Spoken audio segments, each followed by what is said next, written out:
Howdy. Welcome back to Dion Talk. I was able to reach financial freedom in 10 years or less and make work completely optional, even though I wasn't starting from the best position. The thing that impacted my path to financial freedom the most was house hacking. It actually let me pursue my dream of doing as much nothing as possible. But not everybody's like me. There are people out there like our guest today, Brec Bassinger. You may know her because she plays the role of Stargirl on the hit show Stargirl. Season 3 is dropping on August 31st, and you can catch up on seasons 1 and 2 on HBO. But Brec is actually using house hacking so that she can choose the role she wants because she wants the role and not because she needs the money.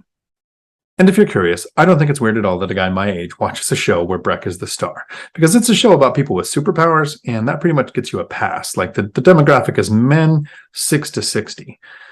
And I'm also a fan of the cast, like Luke Wilson and Joel McHale. So I think I get a pass. Brec, welcome to the show. I'm really looking forward to sharing your story. I have 2 daughters. They're very close to your age, and I'm hoping that they can take kind of a lesson from what you're going to share with us today. Can you tell me a little bit about what got you into real estate? Yeah, well, firstly, you're never too young to get started. So if you're listening to this, go get started. But I'm an actor first and foremost, but because of that, I've gotten to live in a bunch of different real estate markets. And every time I went to a new place, I would study the market just because it was a passion of mine. Like always had the Zillow app downloaded on my phone. But it was about mid-pandemic, my boyfriend and I, we went on a trip to Big Bear and we stayed in an Airbnb. And as we were sitting there, I started thinking about how much we were paying for a weekend trip. And I was like, wait, but their mortgage is only this amount. And it just clicked for me. And I realized like what a wonderful investment real estate could be. And because it was already a passion of mine, it made sense. So within like 30 days of that trip to Big Bear, I had made an offer on a place and now I own a short-term rental. Awesome. And I've heard a little bit about your story. Can you tell me the size of your portfolio? I know you have the short-term rental. Yeah, so right now it's just the short-term rental and then my house in Texas, which I house hack. Okay, and the house hacking, that's what I was actually kind of interested in, because there is another actor that actually used house hacking to springboard his entire career. Okay. And I think it's a genius move on your part, because sometimes when you start out as an actor or you have inconsistent income, like some of the people watching are trying to become real estate agents, where you go 6 months with nothing and then make 50 grand. That's my boyfriend's a real estate agent / actor, and it's a great comparison of like inconsistent income. Okay. So this actor came to the United States and was a bodybuilder and made decent money in bodybuilding. And then he took the money and he bought a 6-plex. So 6 units on one property. And Arnold Schwarzenegger lived there so he could be super picky about the roles that he picked. So he wouldn't have to take just anything that came, so he could put food on the table. He literally sat back and said, I'm living for free. I'm making money living where I'm at. I can pick whatever role. So when Conan came along, he was like, that's the role. So in your position I totally understand. Stargirl's doing great. The new, season 3 comes out at the end of August here. And my daughters are looking forward to that. And I'm going to be watching it with them. I do have to admit, what brought me to Stargirl originally, though, was Joel McHale. The idea of the actor from Community coming to a superhero series just made sense. How do you see yourself growing your real estate going forward? Yeah. So it's been interesting. Like the short-term rental that I have, it's been a home run. Like from the equity I've built within the past year and a half, from the cash flow I've gotten, home run through and through. So I've kind of run into this wall because I compare every single property to that. And if I'm not getting the returns that would make, I say it's not a good deal. And Christian, who actually introduced us, he was like, if you don't start hitting some singles and doubles, you'll never continue to score. And that was such a good thing for me to hear. So I've kind of like taken a step back, and while I'm still very much focused on short-term rental because I love it. I think it's fun to give someone a whole experience. I've opened my eyes to a lot other of strategies.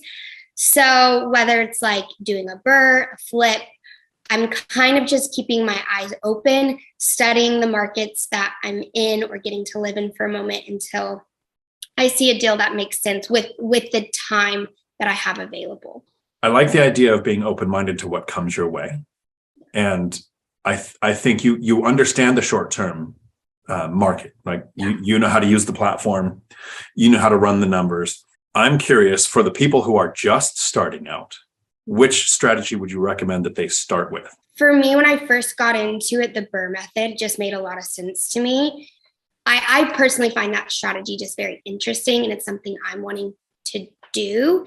And I think, say, if you're going to I think there's different finance routes you can do with that. Say, if you don't have a lot of capital to put into it, you can find different lenders, of hard money lenders, whatever it is, to kind of do that, pull the money out, and then you're zero capital in, which I think sounds pretty to a lot of people. It does. How did your house hacking work? How did you get into that, and what's that look like now? Yeah, so I moved back to Texas during the pandemic because LA is freaking expensive, and it just didn't make sense for me to be paying rent there, because honestly, to afford a home, it's astronomical. So I moved back to Texas. But the thing is, I'm only ever in one place, even if it's my home base, for a couple months out of the year. And I was like, I just had a hard time wrapping around like paying the full mortgage if I'm not even here. So it actually worked out really well. The house is split up with 1 bedroom on one side and then 2 bedrooms in the laundry room on the other side. So we like converted the laundry room into like a little kitchen, and it's basically like 2 separate sides of the house. When I'm home, I never see him. It works out, and it pays for not my whole mortgage, but part of my mortgage when I'm not here and when I am here as well. I think that really matters to people who, like me, travel a lot, or if in your situation where you have a job that takes you places. Mm-hmm. Having a mortgage or rent on a place that you leave vacant 2/3 of the year doesn't make sense to anybody. But having that house hack formed where when you're there, you're still not incurring a cost, living for free. And when you're traveling, it's still not costing you any money. For me, it's sometimes the easiest way to get on the property ladder. But buying that owner-occupied house gets you the lower down payment, gets you the better interest rate, and then takes care of most people's largest expense, especially when you were in Los Angeles. Rent, it's not cheap, right? Yeah. Mortgage, it's not cheap. Either way, if you can figure out how, when you're in LA, to figure out a house hack. No, so it's so funny that you mentioned that, because that has been one of the strategies I've been looking at, because, with the pandemic, knock on wood, coming to where we can be out and open, things are starting to happen again in LA. So as an actor, I'm kind of wanting to make my way back. But once again, like, quite frankly, spending minimum $1.5 million on a place and then having a $6,000, $7,000, $8,000 mortgage each month and then not being there, it like irks me, makes my stomach hurt. So I just can't do it. But there are ways. I've actually seen really great deals. Every time I go on to Zillow, I see at least one deal that would work perfectly with house hack, whether it's like a main house and a guest house.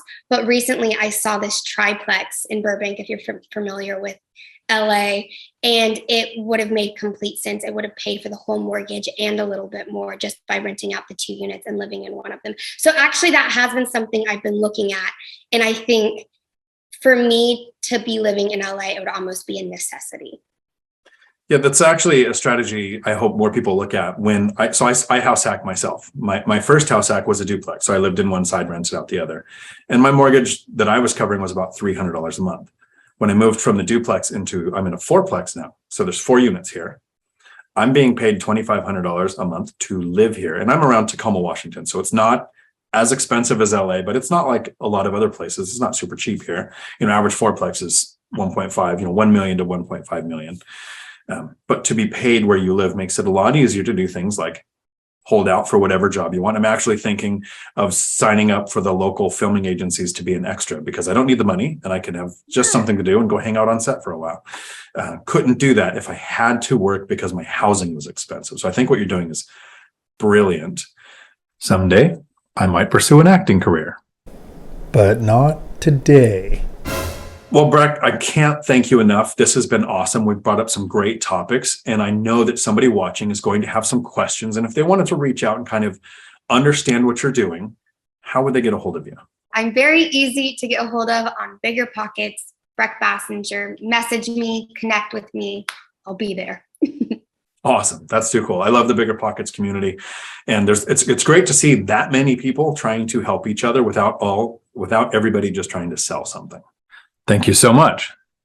Until my next video, thanks for coming to my Dion Talk. We're sorry, the number you have dialed is not in service at this time.